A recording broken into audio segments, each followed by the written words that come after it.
buenas noches, estamos en directo en Canarias al Día. Hoy es martes, hoy es tiempo de tertulia, pero en esta mesa, como ven, no está nuestro director Manuel Artiles. Tenemos que excusarlo porque hoy sigue con su tratamiento, con su rehabilitación, bueno, haciendo pruebas y demás que para él son importantes para poder seguir avanzando en esa mejoría que ustedes mismos ven cada martes en este plató, en este programa. De hecho, dentro de poco empezaremos también con nuevos programas, nueva programación donde Manuel Artiles, nuestro director, va a seguir ampliando ese protagonismo que en su momento, bueno, pues por las circunstancias perdió y que poco a poco, insisto, ha ido recuperando gracias a ese tesón y a esa buena rehabilitación que está haciendo Óscar Martín. Lo vamos a echar de menos, pero eso no quita para que fallemos a nuestra cita con los espectadores. Efectivamente, claro. Muy buenas noches, David. Efectivamente, lo echamos de menos, pero bueno, estoy convencido además también que en las próximas semanas se incorpora además también con esos retos, con esa nueva programación, que desde luego va a ampliar toda la cobertura potente que tiene, efectivamente, que marca la programación de Mírame Televisión. Como ven, han visto que hemos renovado platos, que estamos mejorando, digamos, las instalaciones. Insisto, habrá novedades y sorpresas después de Semana Santa, pero este fin de semana era una fecha importante en el calendario. Una fecha importante porque, de nuevo, las mareas blancas, los profesionales sanitarios, volvían a salir a las calles. Lo hacían en Madrid, lo hacían en Andalucía, de nuevo, con importantes manifestaciones. Y de nuevo también, ya por segunda vez, de una manera bastante importante y destacada, lo hacían en las dos capitales canarias. Por fin, grandes manifestaciones sanitarias recorrían tanto Santa Cruz de Tenerife como Las Palmas de Gran Canaria. Así incluso se hacía eco el periódico público a nivel nacional. La marea blanca toma las calles de las capitales de Canarias en defensa de la sanidad pública. Esto ocurría el pasado sábado a las 11 de la mañana. Pero es que además, mientras tanto, porque claro, hay muchos motivos que hemos tratado en este programa sobre las debilidades que tiene la sanidad, hemos hablado con los expertos sanitarios, sin embargo seguimos conociendo datos que invitan a la preocupación. Ven este titular del periódico Atlántico hoy: los canarios esperan más del doble en la lista de espera sanitarias que los madrileños. Expertos y sindicatos alertan de que las demoras quirúrgicas siguen igual de mal tras la fase dura de la pandemia y piden un cambio de rumbo. Está muy mal la sanidad pública en Madrid, así por lo menos lo expresan los sanitarios en las calles. Pues fíjense, incluso en Canarias, en datos como las listas de espera quirúrgicas, estamos bastante peor que en la capital del país. Óscar. Efectivamente, según además históricamente también Canarias ha venido liderando en este caso, bueno, un problema endémico que sufre Canarias, ¿no? Que son las listas de espera, que yo creo que ahora mismo es el principal problema que tiene la sociedad canaria, que tiene el sistema público sanitario en esta comunidad autónoma. Y se unen muchas circunstancias. Primero, efectivamente, la falta, el déficit de camas en los hospitales de esta comunidad autónoma. También, evidentemente, como sabes, David, yo conté en su momento el hecho de que, bueno, habían prescindido también en algunos hospitales. En su momento contaba yo exactamente, no sé si ha variado la situación, pero contaba, por ejemplo, que habían quitado a los médicos, a los profesionales, las llamadas peonadas, ¿no? Para trabajar en horarios, por ejemplo, de tarde, fuera de ese horario común de la mañana, para tratar de agilizar las intervenciones, las resonancias, las operaciones. Evidentemente eso que provoca, bueno, pues efectivamente que se paralice o se ralentice, en este caso, las intervenciones, y aumenta aún más las listas de espera en algunas especialidades más que otras. Esto es un problema endémico también, efectivamente, que dramatiza sin duda el sistema sanitario público en Canarias. Problemas como las listas de espera, también con las urgencias, que hemos visto como poco a poco se han tenido que poner o implantar medidas de urgencia para intentar resolver el colapso que sufren los hospitales canarios. Bueno, el éxito de las manifestaciones de este sábado, el aumento, digamos, de la afluencia de personas que salen a protestar, el hecho de que vaya creciendo la marea blanca en Canarias, tiene mucho que ver también con la creación de una asociación de la que les hemos ido hablando en las últimas semanas. Se trata de la Asociación Sanidad Canaria Unida, y hoy queremos volver a saludar en directo a esta hora de la noche a Rebeca Amador, que es su presidenta, para que nos cuente un poco cómo fueron esas manifestaciones del sábado y cuál es la hoja de ruta a partir de ahora. Rebeca, muy buenas noches.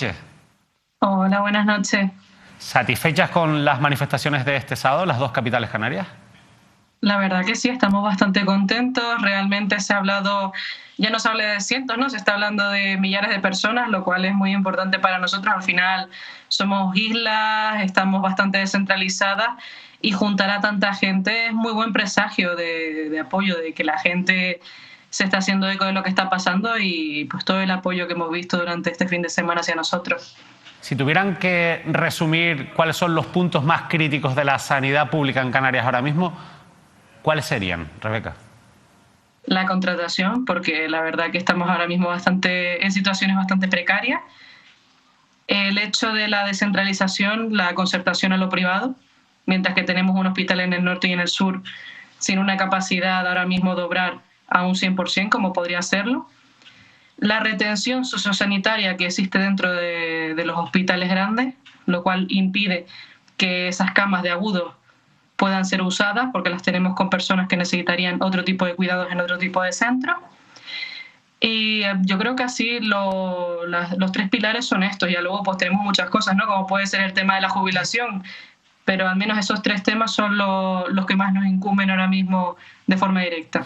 Rebeca, decía el consejero antes de las manifestaciones de este sábado, el consejero de Sanidad, Blas Trujillo, del Gobierno de Canarias, que estas manifestaciones no concuerdan con el esfuerzo que está haciendo el Ejecutivo Autonómico en materia sanitaria. No sé si ustedes están de acuerdo con esas palabras del consejero de Sanidad. La verdad, para nada. Creemos que realmente que el consejero está viviendo en un mundo paralelo o que todavía no tiene conciencia de lo que es su concejalía, me refiero. Es verdad que a lo mejor en datos macroeconómicos, datos en los que él está intentando dar, puede tener cierta parte de razón. También creemos que la forma en la que expresa las cosas no es meramente que una forma transitoria de hacernos creer cosas que no son. No puedes denominar de bulo la cesión de Banco de Sangre a una entidad privada cuando la propia presidenta de Banco de Sangre está hablando de una entidad empresarial.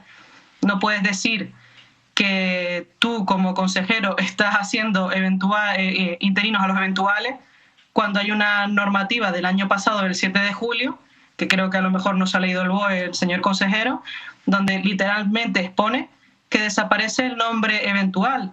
Por lo tanto, tú estás dando contratos de un día, de un mes o de hora, e igual lo vas a llamar interino. O sea, es rozar el absurdo. Lo cierto es que hay muchos conflictos laborales, Rebeca, abiertos, que evidentemente no se han resuelto. Algunos sí que se han avanzado, pero hay cuestiones como, por ejemplo, la posible privatización del Banco de Sangre, que no solo no reciben una respuesta positiva, sino que además se niegan por parte del Ejecutivo. Pero ustedes insisten también, como bien decías, en otros problemas importantes. Y yo quería preguntarte por el de la retención sociosanitaria, que es como lo has denominado al final, bueno, pues esos pacientes crónicos que siguen ocupando camas en los hospitales y que al final son una de las diferentes causas que, por ejemplo, está provocando el colapso en las urgencias. Sobre esto, ¿hay alguna solución? Porque nosotros no nos cansamos de preguntar y siempre se habla a medio o largo plazo cuando realmente esto parece que necesita una solución urgente. Sin embargo, claro, si esperamos a que se construyan las grandes infraestructuras que se van prometiendo, pueden pasar años. ¿Hay alguna solución a corto plazo, Rebeca?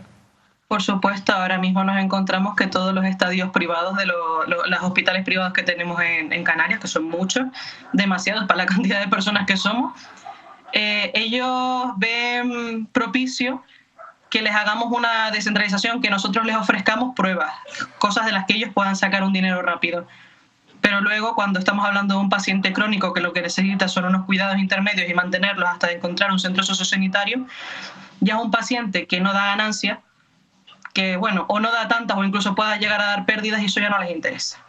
Entonces, a lo mejor la opción es no darle operaciones, no darle pruebas, más allá de las que sean necesarias, trabajando en un 100% el Sistema Canario de Salud, que se vea sobrepasado, lo cual todavía no puede ser el caso porque tenemos profesionales y centros que no están a pleno rendimiento, y derivar a pacientes que estén esperando una cama en un centro sociosanitario mientras se construyen, mientras se buscan, mientras se arreglan papeles. A lo mejor puede ser una salida los centros privados. Bueno, vamos a ver si, claro, otra cosa es que los centros privados acepten por lo que tú explicabas. Un poco al final se han convertido en un negocio, una fábrica de negocio con la salud. Al final cogen aquellas actuaciones sanitarias que les resultan rentables y evidentemente un paciente crónico es de todo menos rentable para un hospital, pero obviamente tiene unos derechos que tienen que ser respetados y que muchas veces, insisto, pues atenta bastante contra la dignidad de estas personas. Te va a preguntar ahora, Rebeca, el compañero Óscar Martín de Onda Cero Canarias. Rebeca, muy buenas noches. Nada, muy rápidamente. Yo me imagino además también que durante todo este tiempo, incluso me imagino que lo habrán visualizado en esas manifestaciones en Santa Cruz de Tenerife y en la capital Gran Canaria, que han sido fundamentales efectivamente para que la sociedad sepa el déficit, la precariedad en el personal, en todo el colectivo que forma parte del sistema canario de salud, es decir, en el sistema público sanitario. Me imagino que ustedes, entre otras cosas, sentirán o tendrán un sentimiento, un profundo sentimiento de decepción o de engaño por parte de los gestores de sanidad en esta comunidad autónoma. Sobre todo si miramos al pasado, porque fueron ustedes un pilar básico, fundamental en la sanidad, todo el colectivo sanitario durante toda la pandemia. Ha pasado el tiempo, se ha sobrevivido a la pandemia, sufrieron un desgaste terrible, era una situación novedosa, un agotamiento fundamental, y entiendo que ahora se encuentran ustedes desamparados. Por tanto, entiendo que decepcionados y engañados, ¿no? Nosotros nos encontramos al final con dos caras de la moneda. Nosotros después del COVID hemos tenido dos vertientes. La gente que nos ha creído héroes, pero también hay otra gente que nos ha considerado villanos, ¿no? Hay gente que puede llegar a pensar cosas que no son ciertas dentro del ámbito sanitario. De hecho, hoy hemos encontrado una entrevista de una compañera periodista tertuliana en Tenerife, donde dice que básicamente en las urgencias del Hospital de la Candelaria lo que sobra es gente que está vagueando, como pueden ser celadores que ni siquiera sabe qué es un celador ni sus funciones, personal de limpieza, enfermeros, solo nos dedicamos ahí a hablar de nuestra vida, y que lo que faltan son médicos. Entonces, ¿qué nos estamos encontrando? La desinformación. Lo que ha dicho esta señora es la realidad que vivimos actualmente. La gente no sabe qué pasa dentro de un hospital, cuántos somos ni cuántos trabajamos. Entonces, ¿qué pasa? Que muchas veces no se quedan con lo que decimos nosotros, ¿no? Como personal sanitario, que día a día estamos viviendo lo que ocurre dentro de un hospital, lo que sabemos que es estar en una zona COVID, y muchas veces tener que trabajar de forma muy multidisciplinaria, porque es que quieras que no, o sacamos trabajo de alguna forma y remamos todos en el mismo sentido, o las cosas no salen. Entonces, lo interesante muchas veces sería, gente como ustedes, que siempre agradecemos vuestra participación con nosotros, para que podamos ser escuchados y sepan la realidad que hay dentro, por ejemplo, de un hospital como La Candelaria, donde su servicio de urgencia, lastimosamente, no es que sea el mejor. No por el personal, que el personal se esfuerza al 400%, porque es que no hay cama para tanta gente, como diría, ¿no? De forma coloquial. Pero es verdad que el problema, estamos hablando de gestión y sobrecarga de trabajo que viene dada por años y años de maltrato a la sanidad pública, porque no hicimos prevención en su momento, y ahora nos estamos encontrando con muchas enfermedades que se cronifican, que se vuelven para toda la vida, en argot algo más simple, ¿no? Es lo que nos estamos encontrando, no es el personal se esfuerza todo lo que puede. Ya han tenido ustedes, salieron a la calle, lanzaron un mensaje rotundo, claro. La sociedad canaria, entiendo además también, que entiendo que se ha visto representada en esas manifestaciones. ¿Han tenido algún tipo de respuesta por parte de la Consejería de Sanidad durante las últimas horas o después del sábado, cuando protagonizaron esa manifestación? Para nada. No sé si sorprenderme o no sorprenderme. La verdad, yo creo que el señor Trujillo no estuvo nada acertado en la forma que tuvo de comunicar las cosas. Al final, él está buscando un mensaje político en nosotros, cuando el único político de toda la manifestación era él. Entonces, yo creo que sería interesante. La verdad, a mí no me importaría. Para mí no es un enemigo. Me gustaría que nos diera la oportunidad, ¿no?, de poder hablar con él y que nos explicase todas esas cosas que él mencionó, para nosotros poderle dar nuestro punto de vista. Sí es verdad que hemos conseguido llegar al Pleno de Santa Cruz de Tenerife, en el que participaremos el viernes, el 31 de este mes, donde, bueno, si las cosas van bien, nos gustaría sinceramente poder ir escalando hasta poder llegar al gobierno. También hemos podido hablar con un eurodiputado, por lo tanto puede que incluso lleguemos a Bruselas. Todo esto es muy interesante, porque al final la ley de estabilización viene de allí, de Europa. Entonces, que una organización como es la nuestra, Sanidad Canaria Unida, que somos personas profesionales que se formaron de la nada, sanitarios y no sanitarios, que decidieron unirse por una lucha en común, que es la sanidad pública, puedan llegar a Europa a poder exponer todos los problemas que estamos viviendo en nuestro día a día. Rebeca, una última cuestión un poco al hilo de lo que te preguntaba Óscar, un poco lo has respondido. 31 de marzo, una cita ya, una intervención en el Pleno del Ayuntamiento de Santa Cruz de Tenerife. Han hablado con algún eurodiputado, pero ¿cuál es la hoja de ruta? Digamos, después del éxito de la manifestación, ¿tienen pensado algún otro tipo de manifestación a corto o medio plazo? ¿Algún tipo de actuación distinta a esto que nos has comentado? Ahora mismo estamos aprovechando todo este movimiento que hemos generado, la parte más política del problema, porque al final lo que a nosotros nos interesa es ser la herramienta para tender puentes, ¿no?, para generar unas leyes, no, porque las leyes ya están puestas, simplemente mejorar el estado actual que tenemos. Ahora mismo nuestra principal lucha es el pleno de este día 31, porque en base a eso, si todo va bien, podemos plantearnos llegar al Cabildo de Tenerife y luego subir de estadio hasta el Gobierno de Canarias. Prepararnos muy bien en el caso de que lo de Bruselas ocurra, que tenemos todas nuestras ilusiones puestas en ello. Y la verdad que ahora mismo estamos no queremos generar tampoco tanta manifestación seguida porque al final la gente pues, puede llegar a cansarse, ¿no? Pero sí es verdad que queremos que vean que de una manifestación se generan cosas y ahora mismo todo lo que se está generando no es que estemos dormidos, es que ahora vamos a tener un trabajo súper importante que va a ser mayoritariamente movernos en el ámbito político para hacer llegar estas quejas, ¿no? Tanto a lo político como a los sindicatos, que son la parte política dentro de nuestra empresa, que también pues más o menos han ido acercándose a nosotros, más unos que otros, pero bueno, es lo interesante, ¿no? Que nosotros consigamos como un colectivo anónimo y que no tenga nada que ver con la parte política de todo esto, consiga que esa gente que lleva ya un tiempo mirando a otro lado diga, ay madre, a lo mejor tenemos que centrarnos, es que esta gente que es la que realmente trabaja para nosotros, la que mueve, la que hace que la sanidad pública exista, le está pasando algo, es que a lo mejor algo estamos haciendo mal, que creo que lo saben, me gustaría esperar que no lo supieran, pero bueno, yo creo que es una realidad, ¿no? Decía Rebeca que algunos sindicatos se les han acercado, entiendo que al principio, bueno, no sé si no les tomaban muy en serio, pero por lo que veo es ahora cuando están empezando, cuando han visto también, entiendo, el éxito de convocatoria, cuando están intentando tender puentes. Esto en cualquier caso para ustedes supongo que es positivo, necesitan de esa colaboración con los sindicatos, pero la realidad es que hasta ahora ustedes mismos lo han dicho, muchas veces los sindicatos les han defraudado, ustedes no se han sentido en muchas ocasiones representados por los sindicatos.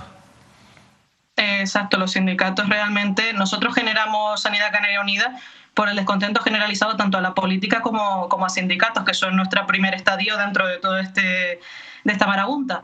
También es verdad que nosotros lo dijimos en un primer momento, ni creemos que sea adecuado generar un sindicato para luchar contra ello, ni creemos que sea indicado meternos en unos temas que no nos incumben. Nosotros somos eso, la herramienta.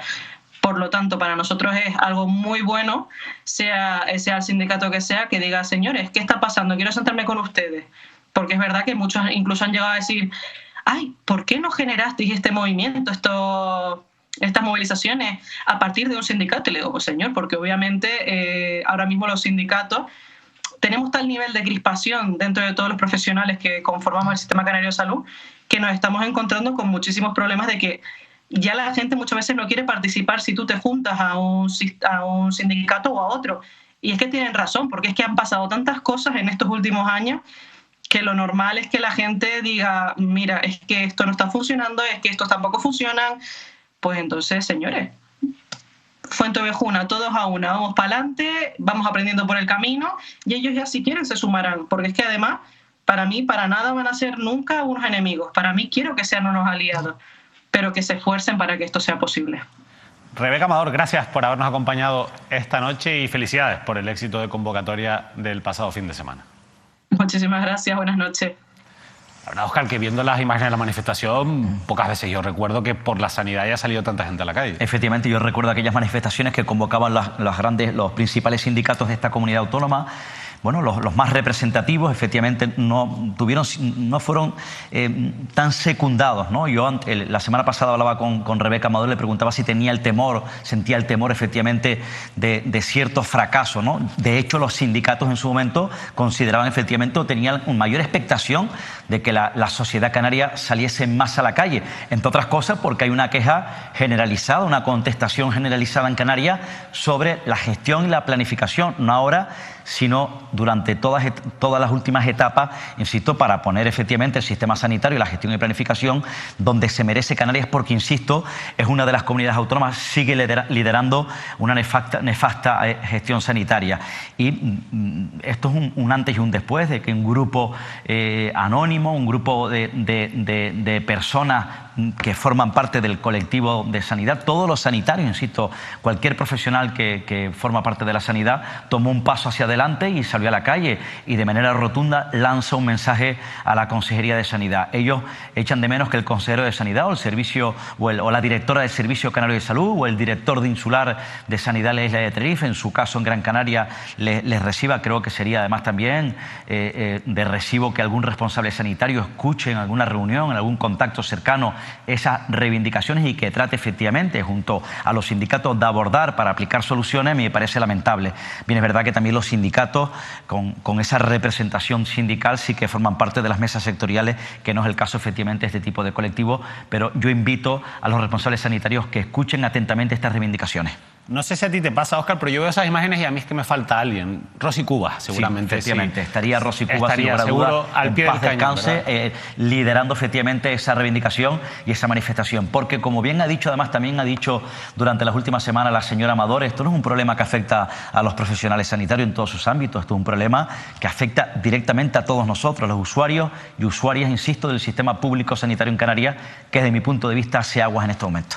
Aprovechamos, por tanto, para hacer ese recuerdo merecido para Rosy Cubas, activista fallecida hace unos meses y que seguramente, como decíamos, hubiera estado en primera línea de esas manifestaciones en defensa de la sanidad pública, como tantas veces hizo a lo largo de su vida. Pero la noticia política en las últimas horas ha estado centrada en el nombramiento de Héctor Gómez, el político del Partido Socialista de Guía de Isora, una persona muy cercana a la figura de Pedro Martín, pero que desde hace tiempo, bueno, ha orientado su carrera profesional y política, digamos, más cerca incluso de Pedro Sánchez que de Pedro Martín o que de Ángel Víctor Torres. Ha sido incluso portavoz del Partido Socialista en el Congreso, de donde fue destituido de una manera un poco extraña o anómala, pero ahora ha sido premiado con un ministerio en esa última ya casi probablemente renovación de esta legislatura del gobierno de Pedro Sánchez. Lo titulábamos así en la jornada de ayer en mirametv.com. Héctor Gómez, nuevo ministro de Industria, Comercio y Turismo. Además, un ministerio, una cartera con muchos vínculos con Canarias. El lisorano que asumirá el cargo este martes se convierte así en el primer ministro tinerfeño de la actual etapa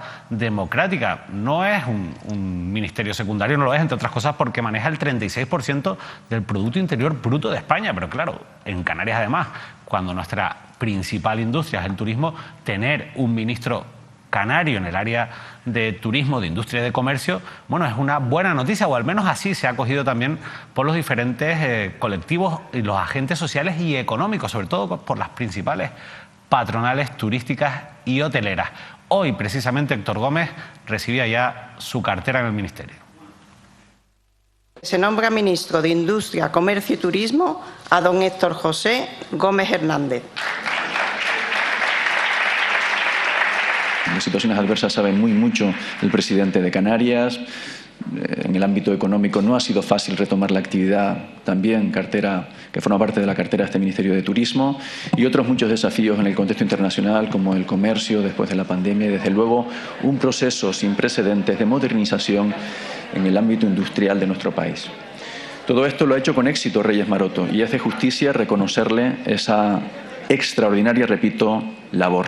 Sustituye a Reyes Maroto. Ahí incluso se desplazó el propio presidente del gobierno de Canarias, Ángel Víctor Torres, para arropar a Héctor Gómez en ese nombramiento. Óscar, es la noticia política. Sin lugar a dudas, como secretario general del Partido Socialista en Canarias, efectivamente, en este caso, bueno, Reyes Maroto se marcha porque va a ser candidato del Partido Socialista a Madrid, la capital de España, y en clave Canarias, pues ya saben, la marcha ya aterriza en Las Palmas de Gran Canaria, la que será la candidata del PSOE a la ciudad de Las Palmas, la hasta ahora ministra de Sanidad, la Gran Canaria, Carolina Darias.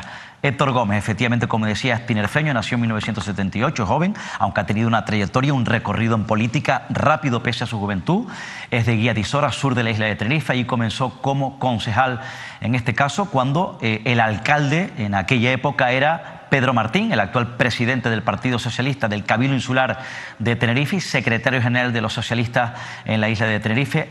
Las relaciones, me cuentan, entre Pedro Martín y el propio Héctor Gómez. Pedro Martín fue el padrino político, fue el mentor de Héctor Gómez, pero yo conté en su momento que las relaciones durante todo este tiempo se han ido mermando. Ya no es un hombre de la máxima confianza, en este caso de Pedro Martín, sí es de la máxima confianza del secretario general en Canarias, Ángel Víctor Torres, y un hombre muy cercano, tiene una estrecha relación de amistad desde hace muchos años con Pedro Sánchez, el actual presidente y secretario general de los socialistas en este país. Ya saben que además, después de dejar la concejalía, ese ayuntamiento en Guía de Isora aterrizó en el núcleo duro del Partido Socialista en Tenerife y en Canarias, fue diputado regional, fue secretario de la mesa del Parlamento. De hecho, además, también en un momento de crisis en el Partido Socialista en Tenerife fue el hombre colocado para dirigir la gestora del PSOE tinerfeño en un momento de una amplia o de una importante división interna dentro del Partido Socialista, y desempeñó una labor labor orgánica importante.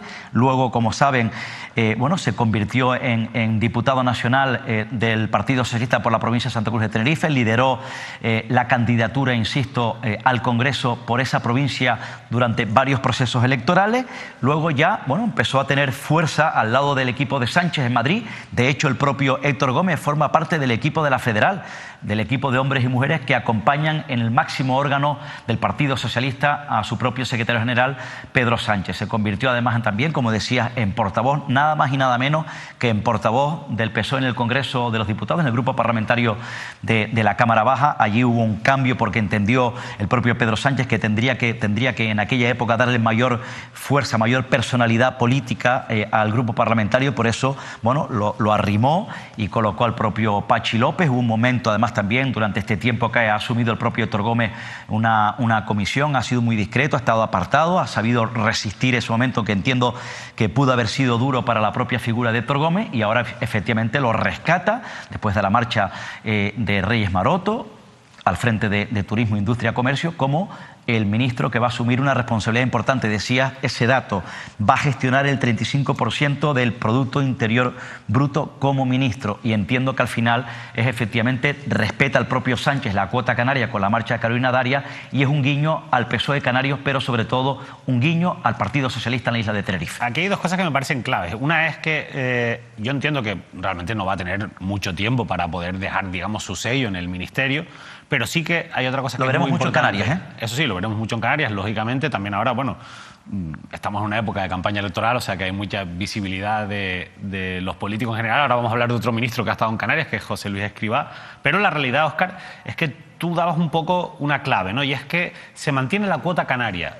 Mucha gente especulaba con la posibilidad de que el caso mediador hubiera provocado una falta de confianza o mermado la confianza de Pedro Sánchez en Ángel Víctor Torres, y que eso se podría notar, por ejemplo, en que no se respetase esa cuota canaria. Sin embargo, la sensación, por lo menos, que nos está trasladando Pedro Sánchez es de plena confianza en la figura de Ángel Víctor Torres. Efectivamente, yo creo que esa es la clave en este caso, independientemente de la actuación que ha hecho el PSOE de Fuerteventura, que ahí está efectivamente sobrevolando el caso con Blas Acosta como su secretario general. Pero entiendo además también, como contaba en clave política, que el propio Héctor Gómez tiene una muy buena relación con el propio Ángel Víctor Torres, con su secretario general. Entiendo que es un guiño y un apoyo desde Madrid, insisto, a la figura también del líder del PSOE en Canarias, Ángel Víctor Torres, por parte de la Dirección Nacional de los Socialistas. La verdad es que, bueno, llama mucho la atención, insisto, el nombramiento de Héctor Gómez. Está dando mucho que hablar, veremos qué recorrido tiene, insisto, tampoco... Forma parte, ojo, efectivamente, forma parte de los varones del Partido Socialista en el sur de la isla de Tenerife, del sector del sur, donde, bueno, el que manda en Tenerife y tiene cierto poder en Canarias es, en este caso, José Miguel Rodríguez Fraga, el alcalde de Adeje. Pero insisto, yo no quiero decir que la relación con Pedro Martín sea mala, pero sí que es verdad que se ha ido mermando durante todos los últimos años esto. Lo que está claro es que sus carreras políticas se han distanciado. Cierto. Y evidentemente cada uno ha que fue su padrino y su mentor político. Vamos a hablar de ese ministro que ha visitado Canarias, que es José Luis Escrivá, ministro de Seguridad Social, y que, bueno, ha tenido que lidiar con el grave problema que están ocurriendo en las oficinas de la Seguridad Social en Canarias. Por ejemplo, vean este titular que publicaba Canarias ahora y que refleja un poco la realidad que se está viviendo en las dos capitales canarias, sobre todo en Las Palmas de Gran Canaria. 14 meses sin cobrar la pensión de incapacidad absoluta por el colapso en la Seguridad Social de Las Palmas. Este es un caso particular que evidencia, que pone de manifiesto esas dificultades que generan el día a día de muchas personas vulnerables, la situación, la falta de personal, la falta, digamos, de celeridad en los trámites de la Seguridad Social. Es el caso de Esther Martínez, que es una paciente de fibromialgia de 64 años y es una de las 954 personas con sentencias de incapacidad pendientes de ejecución en la provincia. La espera, en muchos casos, puede alargarse más de 2 años. Pues bien, vino Escrivá y dejó este titular, esta declaración de intenciones que recogía, por ejemplo, Diario de Aviso. Se va a hacer una contratación muy potente para la Seguridad Social en Canarias. Así lo ha confirmado el ministro de Inclusión, Seguridad Social y Migraciones, José Luis Escrivá. Pues bien, reacciones a las declaraciones de Escrivá. Los sindicatos, que llevan tiempo criticando esta situación de la Seguridad Social, no están nada satisfechos. Así lo recogía también el periódico Canarias Ahora. UGT y comisiones obreras creen que contratar personal es insuficiente para reducir las colas de la Seguridad Social en Canarias. Sobre este asunto vamos a profundizar en próximos programas, pero hoy, Óscar, había que comentar la visita del ministro, esa supuesta contratación potente que se va a hacer, pero de momento esto no convence a los sindicatos. Efectivamente, es el compromiso que ha lanzado el propio Escrivá en su visita a Canarias, pero pone esa responsabilidad en el tejado de Hacienda. en este caso del también ha apuntado el Ministerio de Hacienda. El Ministerio de Hacienda. Y cuando, de hecho, los sindicatos se reunían hace 2 días, cuando estuvo en Canarias el propio Escrivá, en un almuerzo informal en la capital Gran Canaria, y bueno, le preguntaban, los sindicatos le planteaban las soluciones, y él en principio les decía que bueno, que era una solución que le correspondería al propio Ministerio de Hacienda. Y yo estoy de acuerdo, es decir, aquí no se trata de contratar personal, yo creo que hay que darle un vuelco, un giro de 360 grados en este caso a la gestión en materia de la seguridad social en esta comunidad autónoma. Es un retraso, es una denuncia que llevan haciendo no solamente los sindicatos, el personal, sino los canarios desde hace muchísimo tiempo. Llegan tarde, bienvenido, pero llegan tarde, porque de luego esa situación, esa historia personal de esta mujer de la isla de Gran Canaria que sufre desde hace 14 meses ese retraso para recibir esa ayuda por esa incapacidad por sentencia reciente, pero con esa ayuda, me parece que es el ejemplo de un fracaso de gestión, insisto, en esa materia, porque lo que no es de recibo, lo que no pueden soportar los canarios es que los colapsos se hayan eternizado en el tiempo, sean permanentes. Por cierto, me cuentan algunos sindicatos que esos colapsos están siendo más golpeados, los están sufriendo más los tinerfeños en este caso que los gran canarios. Sí, sin embargo se está visualizando más la situación en la oficina de Las Palmas de Gran Canaria, pero por lo que tú comentas, en Tenerife también los problemas incluso llegan a ser más graves. Sí, efectivamente, me dicen que además son más largos, las colas son más largas, el colapso se produce más en las oficinas de Tenerife que en Gran Canaria. Y además es terrible porque estamos hablando de un sinfín de prestaciones sensibles, fundamentales en este caso para muchas familias de esta comunidad autónoma, y me parece terrible que esto le ocurra, por ejemplo, a familias mayores, en este caso a matrimonios mayores, gente que tiene dificultades, que tiene ya cierto desespero, que tiene cierto sufrimiento en un determinado momento de sus vidas y que se tengan que encontrar con este tipo de varapalos y con estas tremendas colas en las oficinas de la Seguridad Social. Bueno, cambiamos de asunto, porque antes nombrábamos a Pedro Martín para hablar del nombramiento de Héctor Gómez. Pues bien, hoy Pedro Martín y también el vicepresidente del Cabildo de Tenerife, Enrique Arriaga, han salido a anunciar la puesta en marcha de 3 obras importantes para dar el pistoletazo de salida a los trabajos que concluirán, en principio, con la construcción del circuito del motor en la isla de Tenerife. El pasado martes, en la entrevista que mantenía aquí con Manuel Artiles, le preguntábamos por esa declaración de impacto ambiental que, según un informe jurídico al que de momento no le ha hecho mucho caso al Cabildo de Tenerife, y según los colectivos ecologistas, especialmente ATAN, bueno, pues estaría caducada. El presidente del Cabildo de Tenerife le dijo aquí a nuestro director, a Manuel Artiles, que él está asesorado jurídicamente y le dicen que no, que esa declaración de impacto ambiental del año 2011 sigue siendo válida. Bueno, en cualquier caso, hay bastante incertidumbre. Todavía no existe una transparencia en torno a la viabilidad del proyecto. Ayer mismo también le preguntábamos aquí en Canarias al Día al que será candidato del Partido Popular al Cabildo de Tenerife, Lope Afonso. Lope Afonso también reivindicaba el apoyo del Partido Popular, o nos confirmaba ese apoyo del Partido Popular al proyecto, como han hecho en las diferentes votaciones y también incluso en los propios presupuestos de la Corporación Insular. Pero cuando le preguntamos a Lope Afonso si él tiene alguna garantía, si él ha visto esos estudios de viabilidad, nos dice que no. Al final, esto se está un poco limitando a una cuestión de fe, a un tirar para adelante, sin que todavía tengamos muy claro algo que, insisto, genera un debate social importante, pero sobre todo lo que más preocupa a los ciudadanos es ese gasto de dinero público. Recuerden, más de 50 millones de euros en un proyecto que en otros lugares, en otras geografías del país, pues ha generado importantes pérdidas para las administraciones públicas. Pues bien, hoy Pedro Martín anunciaba de esta manera, y así lo recogíamos en los micrófonos de Mírame Televisión, la puesta en marcha de esas nuevas obras, las primeras importantes ya, de lo que será el futuro circuito del motor de Tenerife. Me parece importante que cuando hablemos del circuito del motor ya no hablemos solo de proyectos o de ideas o de futuro. Creo que tenemos que dar pasos. Ha habido mucha tramitación, mucho papeleo, pero afortunadamente hemos ido con tiento, con cuidado para ir cumpliendo toda la normativa. Por lo tanto, hoy hemos aprobado en el Consejo de Gobierno 3 proyectos de obra. Una que tiene que ver con toda la protección del agua de lluvia que podría causar daños sobre el futuro circuito. Otra obra que va encaminada a la obra de la pista del circuito del motor, y otra también importante, el preparar los terrenos para las gradas del público que asista a las pruebas. Esto ya significa un paso adelante una licitación que permitirá que las contratas se presenten ya a las obras y que este año empecemos a ver maquinaria trabajando sobre el terreno para conseguir el objetivo del circuito del motor de la isla de Tenerife. El gobierno insular, Óscar, sigue para adelante con este proyecto a pesar de las críticas sociales, a pesar de las dudas jurídicas. Parece que lo tiene claro. Efectivamente, es un proyecto, parece que estrella incluso, ¿no?, del propio Pedro Martín, del presidente y del grupo que gobierna en este caso en el Cabildo, es decir, del Partido Socialista, Pedro Martín como presidente, y de Enrique Arriaga también, que sigue apostando, que ha estado apostando durante todo este tiempo, el vicepresidente, el coordinador regional de Ciudadanos, por este proyecto. Decía, esto es un paso importante que ha dado efectivamente la institución insular, pero como decías, marcado por la polémica, porque hay un amplio sector de la sociedad tinerfeña que ya ha salido a la calle, que protesta, que está en contra porque no lo considera efectivo, no lo considera en este caso una prioridad, pero hay otro amplio sector que ha salido a la calle que efectivamente apoya el circuito del motor. Ya veremos qué ocurre. Bueno, de un circuito del motor, una gran infraestructura, en este caso controvertida, que va a costar en principio más de 50 millones de euros. Habría que ver la repercusión económica y la repercusión también turística que pueda tener, claro, ¿no? Si realmente es el proyecto que necesita la isla de Tenerife. Está en tela de juicio, no lo sé. En cualquier caso hay un debate muy potente. Está en tela de juicio por algunos aspectos concretos, jurídicos, insisto, y económicos, porque todavía no se ha garantizado esa viabilidad. Se habla mucho de ese polígono industrial que irá acompañado y se tienen muchas esperanzas en que eso genere una economía sobre el sector, la industria, el automovilismo, que pueda ser beneficiosa y compensar, digamos, las pérdidas que incluso ya desde el propio Cabildo de Tenerife se reconoce que es muy probable que tenga esta inversión. Bueno, en cualquier caso, una polémica infraestructura, y de una polémica infraestructura les iba a decir que va a costar más de 50 millones al Cabildo de Tenerife, a necesidades del día a día de la vida de muchos ciudadanos que son olvidados por las administraciones, son invisibilizados en muchas ocasiones y a los que no les queda más remedio que acudir a los medios de comunicación para ser escuchados.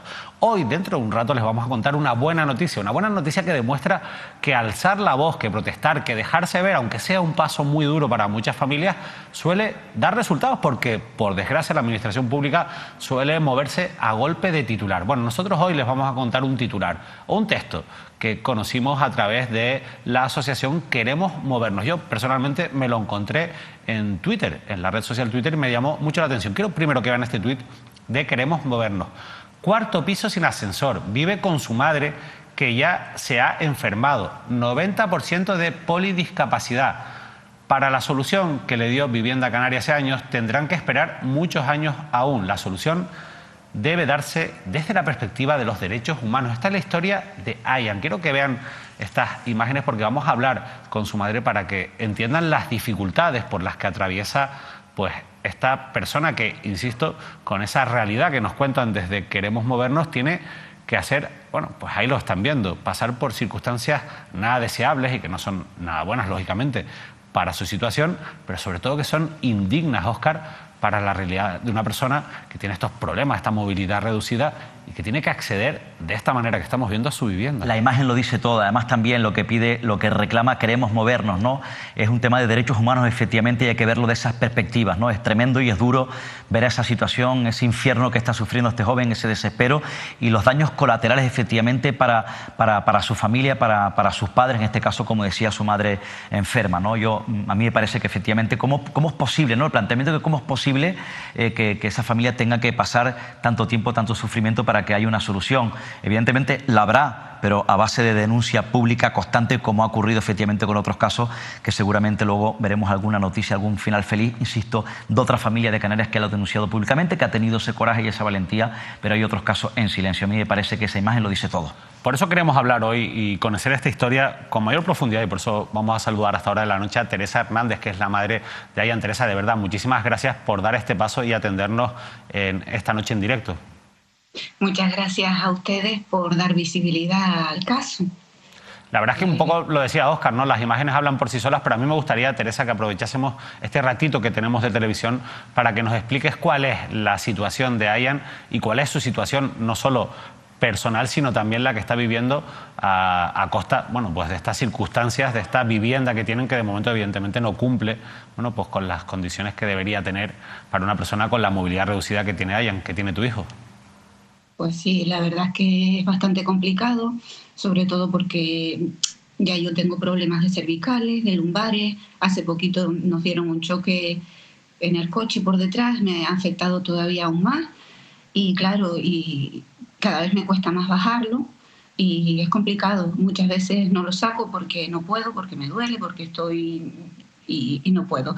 Y para él es también muy complicado subir la escalera. Siempre se queja al pobre.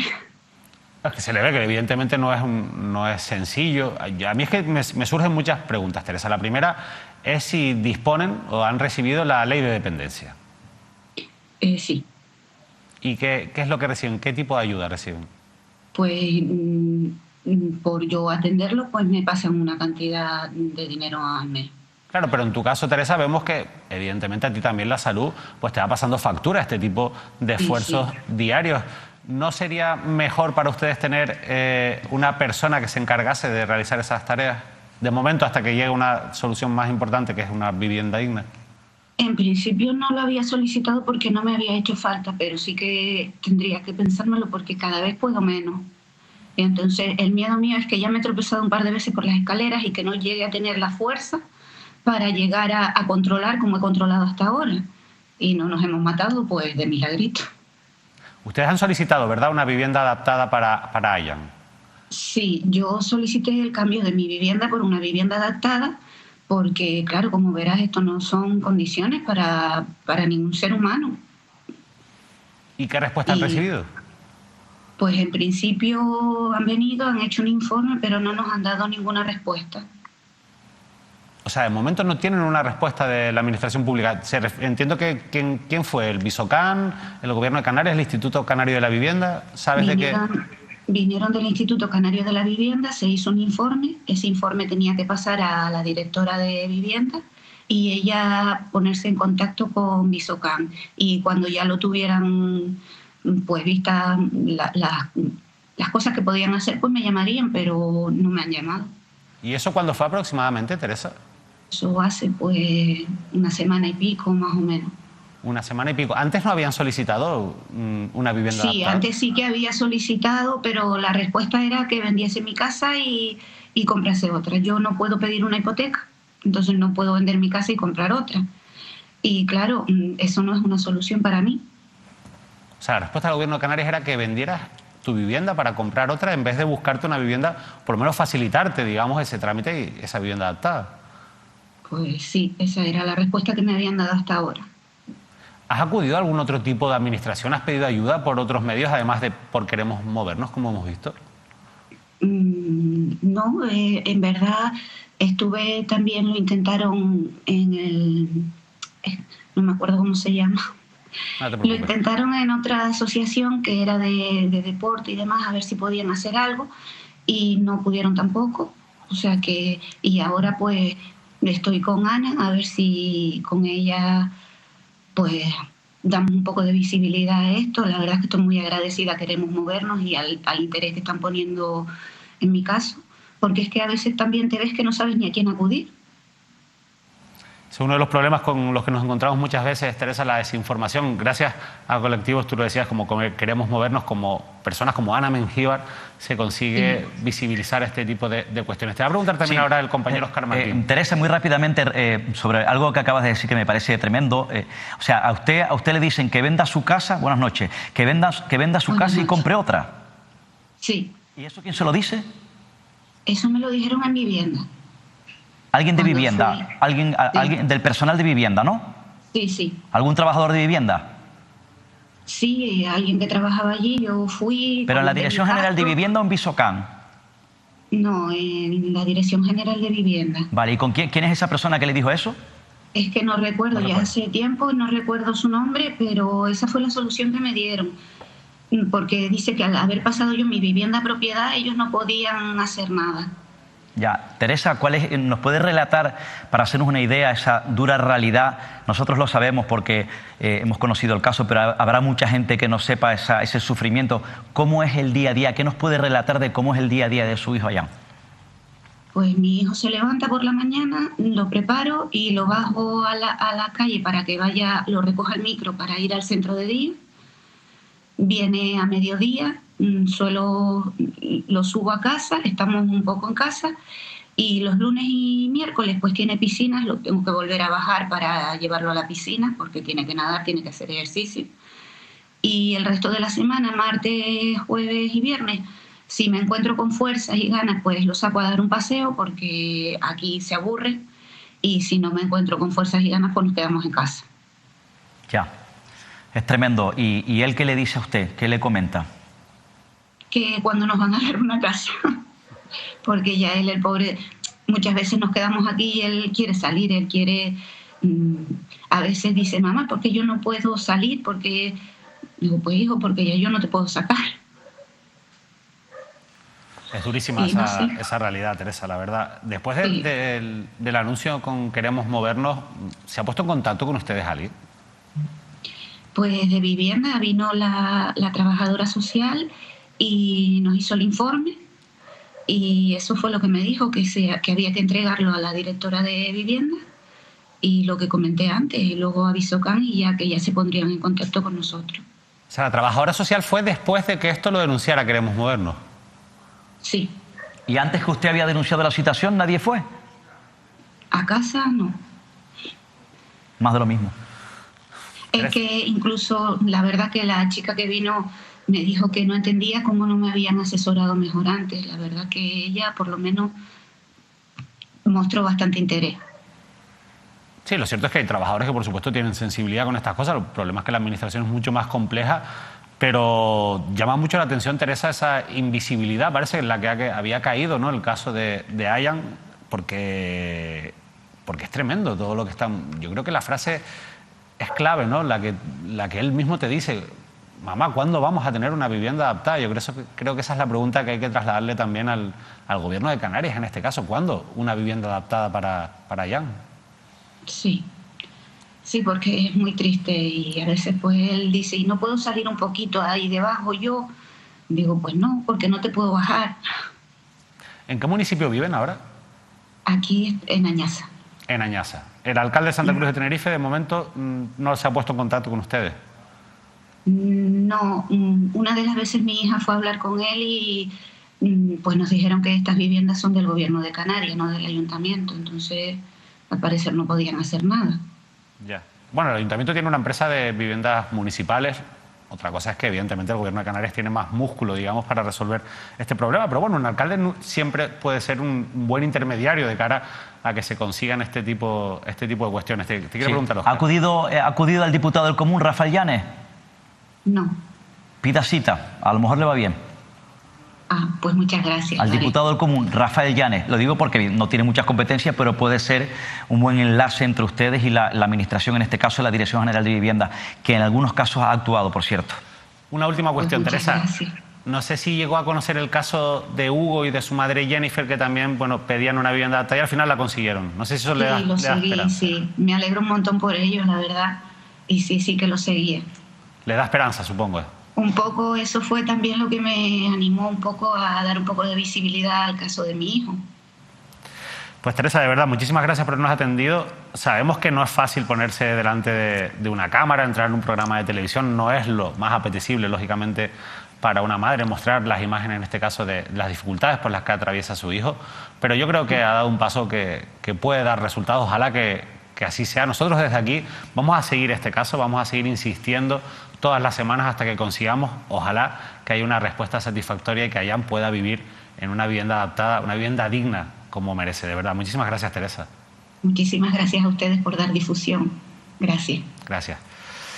Óscar, Tremendo, otro triste. caso tremendo. Sí, muy triste. ¿Y cuántas además, realidades como efectivamente, estas además también me da mucha pena. Yo le lanzo un mensaje de ánimo a esta madre que ya se ha dado ese paso valiente de coraje, otra más en esta comunidad autónoma. Humilde, seguramente, una familia efectivamente, humilde, en un barrio trabajador. Efectivamente, seguramente habrá más en un barrio, además también bastante querido, como es Añaza, que seguramente la apoyará en Santa Cruz de Tenerife, y sobre todo, pues mucho ánimo a este chico, porque se encuentra además también en una situación de desigualdad con respecto a otros jóvenes de esta comunidad autónoma. Me parece una situación injusta, pero bastante injusta. Bueno, situaciones injustas hay muchas, pero qué importante es que padres y madres, coraje, como tú dices, den un paso adelante, visibilicen esas situaciones, gracias también a colectivos como Queremos Movernos, a personas como Ana Mengíbar, que están luchando constantemente por mejorar las condiciones de vida, por dignificar la vida de muchas familias en Canarias. Nosotros nos vamos a publicidad, pero se lo anunciaba antes.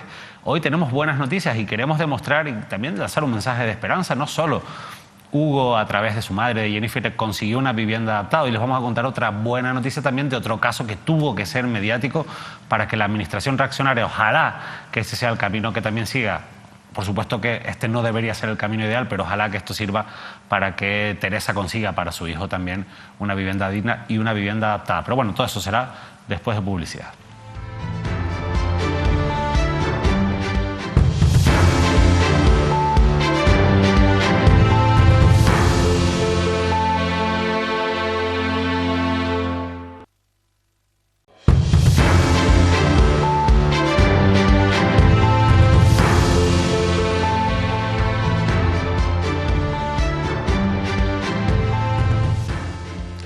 Ya estamos de regreso aquí en el análisis de la actualidad en Canarias al día. Y recuerdan que les dijimos antes de irnos a publicidad que teníamos una buena noticia. Bueno, seguro que recuerdan el caso de Aray, este joven de Gran Canaria cuya madre, Maggie Mújica, lleva mucho tiempo luchando, sus padres llevan mucho tiempo luchando para conseguir que sea derivado, porque sufre una enfermedad rara, a un hospital de referencia en Barcelona, donde ya incluso los propios médicos y especialistas de ese hospital habían pedido esa derivación. Una derivación que negaba el Servicio Canario de Salud, incluso después de salir en los medios de comunicación de que su madre, Maggie Mújica, con la que vamos a conectar ahora, diera el paso de salir, insisto, en los medios de comunicación, de contar la historia de su hijo, de contar la historia de este niño de Aray. Bueno, pues realmente consiguió que fuera ser atendida en un principio por el Servicio Canario de Salud, pero parecía que la Consejería de Sanidad se seguía reafirmando en su negativa a esa derivación. Bueno, pues bien, nos ha contado Maggie que parece ser que esto se ha arreglado y que finalmente Aray será derivado a este hospital de referencia en Barcelona. Pero bueno, mejor que nos lo explique ella directamente. Maggie, muy buenas noches, gracias por atendernos. Hola, buenas noches, gracias a ustedes. Al final es así, es verdad, ¿van a derivar a Aray por fin a este hospital de referencia? Sí, por fin lo hemos conseguido. Después de casi 2 años que llevamos luchando, nos lo han confirmado el viernes pasado, hace 2 viernes. ¿Y a qué se debe el cambio de opinión del Servicio Canario de Salud? Pues en principio la que es la subdirectora del materno actualmente no es la que estaba anteriormente. Y ella me citó a mí, lo cual le agradezco bastante porque hasta ahora teníamos siempre negativas para recibirnos, y nos comentó que ella se iba a informar de la prueba que necesitaba Aray, si era cierto que no se podía realizar aquí, pero que en principio no nos podían derivar a Barcelona hasta que ella no consultara eso. Y finalmente ella nos llamó este viernes pasado y nos comentó que sí, que efectivamente esa prueba no la pueden hacer aquí, esa resonancia que necesita Aray, y que lo iban a derivar en principio para hacerle esa resonancia. Y luego ya que los médicos allí valorarían si tenía que seguir yendo a sus revisiones semestrales, que seguramente que será lo más normal. Lo cierto es que al final, entiendo, Maggie, que les han dado la razón, pero yo recuerdo incluso cómo desde incluso la jefatura de servicio del hospital materno se insistía que todas las pruebas que necesitaba Aray se podían hacer perfectamente desde Gran Canaria. Sin embargo, pues ha habido un cambio de criterio. No deja de ser sorprendente, no sé cómo lo asimilas tú como madre, el hecho de que esto pueda ocurrir y de que por un cambio en la dirección de un hospital, bueno, pues se cambien también los criterios después de 2 años que han pasado ustedes esperando a que alguien les dijera lo que ahora se ha confirmado. Yo realmente no sé a qué se debe este cambio. Nosotros estamos totalmente agradecidos con ella porque su trato hacia nosotros fue muy respetuoso, muy empática la señora, la verdad. Todo lo contrario al anterior, tengo que decirlo. Y no sé a qué se debe el cambio, pero nosotros lo agradecemos enormemente, la verdad. Te va a preguntar Óscar Martín. Estamos muy contentos de que Aray pueda. Buenas noches. Yo primero darle la enhorabuena a usted y a toda su familia De hecho, se le nota otra cara, se le nota más feliz, más aliviada después de la última vez que pudimos conversar con usted y con su familia. Me parece que esto es un momento importante y que hay que celebrarlo. Yo me alegro enormemente. Pero a mí me parece efectivamente todo extraño, en el sentido, el cambio radical. Yo tengo mi clave, mi motivo, mi razón de por qué ha cambiado de manera radical. Primero porque ha habido además también un cambio, si no me equivoco, en la cúpula, en los gestores, en este caso en parte de los gestores del hospital materno insular en la isla de Gran Canaria. Ese cambio yo creo que ha sido además también positivo ante una situación de tensión y de mala gestión que se estaba produciendo durante los últimos años, y por eso se produjo ese cambio. Bien, pero mi pregunta es, ahora yo le digo, o comparto con usted la causa de por qué se ha podido producir un cambio. ¿Alguien del Servicio Canario de Salud le llamó? ¿Ha hablado usted con la directora del Servicio Canario de Salud o no? No. Yo le escribí cuando usted me lo recomendó, le escribí un correo electrónico y nunca me contestó. Nunca. Durante todo este tiempo nadie le ha contestado del Servicio Canario de Salud. No. Solamente la única respuesta que ha tenido es de la nueva responsable, subdirectora médico, entiendo, del Hospital Insular, ¿no? Sí. Ella fue la que se puso en contacto con nosotros y fue la que nos citó en principio para cambiar a Aray, de pasar de ser tratado en neurología a pasarlo a la unidad de enfermedades complejas del materno. Ya, y cuando ya comprobaran que la resonancia no se podía hacer aquí, pues ya consideraron derivarlo. Ya, o sea, la que le llamó es la subdirectora médico, entiendo, ¿no? Sí, exactamente. Los que sustituyen a los anteriores, porque ha habido cambio, efectivamente. Nada, yo les felicito. Ojalá que esto no vuelva a ocurrir a ninguna familia más de esta comunidad autónoma, pero evidentemente esto ha ocurrido, ha tenido respuesta por el tesón, por la entereza y por la valentía que ustedes han mostrado durante todo este tiempo. Y esto ocurre, desgraciadamente, porque ha estallado los medios de comunicación. Maggie, ¿crees que ha influido esa presión social? Yo no sé si ha influido la presión social, si es que estamos en momentos de elecciones, no lo sé. Yo creo que se ha mezclado también un poco todo.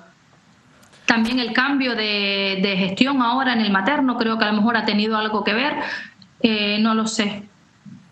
En cualquier caso es motivo de felicitación. Yo me sumo a lo que te decía el compañero Óscar Martí. La verdad que da gusto encontrar ciudadanos que luchan por sus derechos y que no se quedan parados. Yo creo que puede ser un ejemplo. Supongo, Maggie, que tú a personas que se encuentran en una situación similar a la tuya recomiendas que no se queden de brazos cruzados, que sigan tu ejemplo. De brazos cruzados no nos podemos quedar, porque si yo me hubiera quedado de brazos cruzados, hoy mi hijo seguiría en el mismo sitio donde está. Y esa prueba, al final nosotros teníamos razón, no se puede hacer aquí. Es que no es una cosa que nosotros nos hayamos sacado de la manga, es que lo han dicho los médicos de Barcelona. Aray precisa esta prueba. Si no se puede hacer aquí, pues hay que hacérsela en alguna parte. Es así de sencillo. Maggie, tenían razón y nos alegramos muchísimo de que se la hayan dado, de verdad. Dale también la enhorabuena a Aray, porque él es parte, lógicamente, de este mérito. También a tu marido. Ojalá que a partir de ahora esto sea un cambio también en la salud de Aray, que yo creo que es lo mínimo que se merece una familia como la tuya. De verdad, muchísimas gracias y mucha suerte. Gracias, muchas gracias. Pues ya lo ven, una buena noticia. A veces las cosas se pueden cambiar. 2 años llevaba esta familia luchando. 2 años para conseguir una derivación que incluso avalaban los especialistas de este hospital de Barcelona, hospital de referencia para tratar esa enfermedad rara que tiene Aray. 2 años en los que desde el Hospital Materno Insular de Gran Canaria les decían que no podía ser, que allí contaban con todos los medios para realizar esas pruebas. Unas pruebas como esa resonancia de la que hablaba Maggie, que no se terminaba de realizar, que llevaban meses esperando. Al final un cambio de dirección, llega otra persona, tiene más empatía y resulta que lo que era un problema supuestamente técnico, científico, que no se podía resolver aquí, o que decían que sí se podía resolver aquí, al final le acaban dando la razón y demuestran que evidentemente lo mejor para Aray es la derivación. La verdad que este es el relato de una historia terrorífica, porque uno hoy está contento porque esto se resuelva, pero si nos ponemos en estos 2 años de sufrimiento de esta familia, tiene que ser tremendo. Y recordemos que incluso el padre Aray tuvo un ictus, tuvo un problema, un accidente cerebrovascular, y eso le provocó, lógicamente, unas secuelas paralelas, efectivamente, entiendo que a esa tensión, ¿no? Claro. Y ese sufrimiento, bueno, lo que deduzco yo, efectivamente, por eso yo le decía a Maggie en este caso que hubo un cambio directivo a la cabeza con su gerente, que fue cesada de este hospital de Gran Canaria. Entiendo además que los profesionales, que ha habido una disparidad diversidad de criterios de los profesionales. Unos en su momento no tenían el criterio efectivamente del que ellos trataban de exponer o el que ellos exponían para que hubiese efectivamente una derivación a Barcelona. Ese criterio que además parece que comparte la nueva responsable o la persona que ha llamado a esta familia con los gestores o los especialistas, los médicos de este hospital de Barcelona. Pero desde luego a mí me parece, insisto, una buena noticia, pero me parece lamentable, terrible que esta familia haya tenido que llegar hasta este límite. Insisto, además también con todos estos 2 años de sufrimiento. Pero enhorabuena y espero que esto no le vuelva a ocurrir con circunstancias similares a ninguna familia más de esta comunidad autónoma. Insisto, que tengan circunstancias, sufran episodios como esta familia de Gran Canaria. Tenían razón y al final les dieron la razón. De esto también va la manifestación de fin de semana en defensa de la sanidad pública, de estar con los más vulnerables, de hacerles caso, de de tener empatía, ¿no? Es algo lo que insistía mucho Maggie. Sí, pero que hubiese ocurrido todavía más también, porque no es el primer caso que nos encontramos, esto desde mi punto de vista, ¿no? Mi sensación o mi clave que yo puedo aportar sobre esto, que hubiese ocurrido si los padres de este joven, de este chico de Gran Canaria, como yo le trasladaba a ella,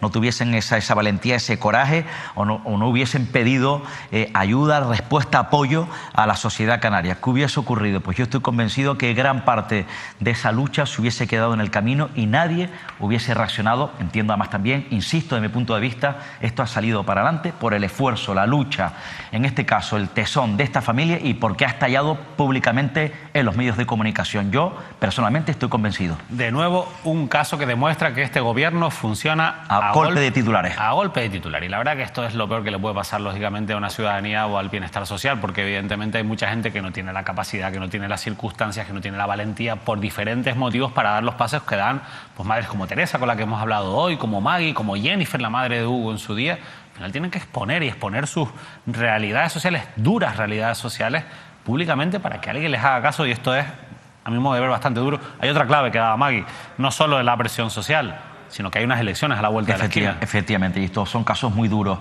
No solamente ocurre en materia sanitaria, en sanidad, sino en otros, en materia de vivienda, además también con personas con discapacidad y con problemas de movilidad, que, insisto, hemos contado esta misma noche.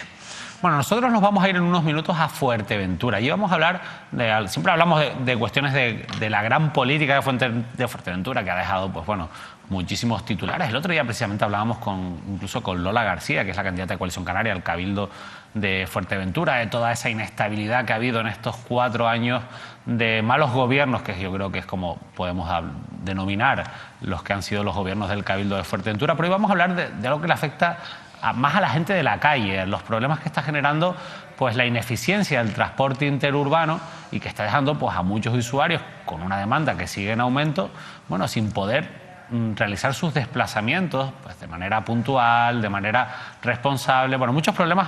De todo ello nos va a hablar ahora en un momento nuestro compañero Álvaro Veiga, que es el director de Radio Insular de Fuerteventura. Pero antes vamos a hacer una parada en La Gomera, porque seguramente ustedes también se han encontrado con un titular como este. Nosotros lo veíamos en el periódico El Día. Juicio para el dueño de una granja de La Gomera por tirar cadáveres de animales a un barranco. La Fiscalía pide 4 años y medio de cárcel por delito ecológico, por el riesgo de contaminación del agua de la isla. Este es uno de los casos judiciales, Óscar, que más se está comentando en esta semana, este juicio para este vecino de La Gomera, que le piden 4 años de cárcel. Al final tenía una práctica muy habitual en esta granja de La Gomera. Práctica habitual de Vallehermoso, si no me equivoco. Práctica habitual, y además era consciente, al parecer, en este caso supuestamente, de lo que estaba protagonizando, donde parece ser que él alegaba, según he podido leer, que desconocía efectivamente esa posible infracción o que pudiese llegar a ese límite. Ahora se abre juicio oral. ¿Por qué? Porque ya había sido sancionado por parte de la Guardia Civil en repetidas ocasiones, por tanto no era un asunto nuevo para este empresario, que ahora se encuentra ante una situación complicada, juicio oral. Y además es bueno denunciar este tipo de situaciones, hacer público este tipo de situaciones, porque no sé si sabrán o algunos desconocen, parece ser que efectivamente se pueden cometer delitos ecológicos de una envergadura como esta. Al final es fundamental también ahí las revisiones, que la Guardia Civil actúe y sobre todo también... Que los inspectores actúen, que la Guardia Civil actúe, efectivamente, porque hay una unidad especializada para este tipo de situaciones que se pudiesen cometer en otros puntos del archipiélago. Es importante la institución insular, los cabildos, y son importantes efectivamente las labores, las unidades de inspección para evitar y denunciar efectivamente y poner fin a situaciones como esta. Y de luego, quienes aplican o protagonizan situaciones como esta, el peso de la ley tiene que también ser bastante fuerte. Es importante que se denuncie y que no se haga la vista gorda, porque muchas veces se conocen realidades similares a esta. Como el maltrato animal, efectivamente, en otras circunstancias. Evidentemente, ya hay muchas de estas granjas, digamos, irregulares a lo largo de nuestro territorio que llevan a cabo prácticas que se salen de los márgenes de la ley. Otra noticia importante, hablando de leyes, de juzgados, que queríamos comentar, porque en su momento recordarán que entrevistamos aquí en Canarias al Día 2 representantes del colectivo de huelga de los letrados de la Administración de Justicia, lo que antes conocíamos como secretarios judiciales. Llevaban en huelga desde enero. Pues bien, vean este titular, por fin parece que han llegado a un acuerdo. Los letrados de la Administración de Justicia ponen fin a la huelga indefinida tras pactar una subida de hasta 450 euros al mes. Es lo que pedían ganar más porque había aumentado su carga de trabajo a raíz de las últimas reformas legislativas. Quizás lo que más le importaba a los ciudadanos, más allá, si usted no es letrado de la Administración de Justicia, le importaba este conflicto porque seguramente usted puede ser una de las personas que tenía consignaciones pendientes de que se pagaran en el juzgado. Por ejemplo, se me ocurre, pues esas pensiones de alimentos que tienen que prestar los padres a sus hijos. Estas estaban retenidas y muchas familias han tenido graves problemas para llegar a fin de mes porque no recibían un dinero que en muchos casos, sobre todo en familias humildes, es fundamental, Óscar, por el bien de cómo funciona nuestra sociedad y por el bien también de que se haga justicia, si esto al final es lo más justo, se ha resuelto el conflicto. Efectivamente, fin de un conflicto que beneficia, en este caso a los perjudicados, a los letrados de la Administración de Justicia y a la ciudadanía. Primero, yo creo que además también es una reivindicación justa que hacían los propios letrados, que se ha venido eternizando. Fue un conflicto bastante duro, difícil de desbloquear. Buena noticia, pero sobre todo efectivamente para los ciudadanos. ¿Por qué? Porque, como decías, David, efectivamente se estaba produciendo un colapso sin precedente en los órganos judiciales y además se estaban eternizando algunos casos además muy sensibles, muy importantes que afectaban efectivamente a muchas familias. Por tanto, es una buena noticia. Sin duda, una buena noticia. Se va a dejar, ya si de por sí la justicia siempre nos quejamos de que funciona lenta, Óscar, con los letrados de la Administración de Justicia en huelga era un auténtico caos. Claro, había un caos terrible, había una carga también de trabajo, por eso la reivindicación, pero había un caos que se estaba apoderando de los juzgados, que ya era la situación absolutamente insostenible. Vamos a conectar con la isla de Fuerteventura. Se lo decíamos antes, hoy queremos hablar de ese problema que está generando la falta de capacidad del transporte interurbano en la isla para atender el aumento de la demanda. Pero quien mejor conoce esta situación y quien mejor nos lo va a explicar es nuestro compañero Álvaro Veiga, director de Radio Insular de Fuerteventura, a quien ya saludamos en directo a esta hora de la noche. Álvaro, muy buenas noches. ¿Qué tal? Buenas noches, David. Buenas noches, Óscar. Buenas noches a todos los televidentes de Mírame Televisión. La verdad que hablar de Fuerteventura nos podría llevar un programa especial perfectamente en la que podría sentarte en esta mesa y no parar de hablar desde que comenzamos hasta que terminemos de todos los problemas que existen en una isla como Fuerteventura, desde las altas cúpulas políticas hasta otras cuestiones como las que comentábamos el otro día o de lo que vamos a hablar hoy. Álvaro, ¿qué está ocurriendo con el transporte interinsular en la isla? Pues tenemos un problema grave en el transporte interinsular de guaguas, un problema que si bien es cierto está afectando a las guaguas, también afecta a la movilidad también en el servicio de taxi, por poner un ejemplo, e incluso a los turistas que ven cómo llegan a la isla y tienen que aflojar bastante más dinero para alquilar un coche que el que se venía realizando pues sin ir más lejos antes de la pandemia. Esto se resume no solo en un problema del transporte que vamos a analizar hoy, sino también un problema muy serio que podemos dejarlo para otra semana en vivienda y un problema ya que es endémico, como es el problema del agua. Yo resumiría todo que tenemos un problema de no adaptarse al crecimiento, gran crecimiento en población que está experimentando la isla de Fuerteventura de un tiempo a esta parte, crecimiento a nivel de cifras de turistas, esa población flotante, y también, por supuesto, sin ir más lejos, este año la capital majorera ha alcanzado ya los 45.000 habitantes por primera vez en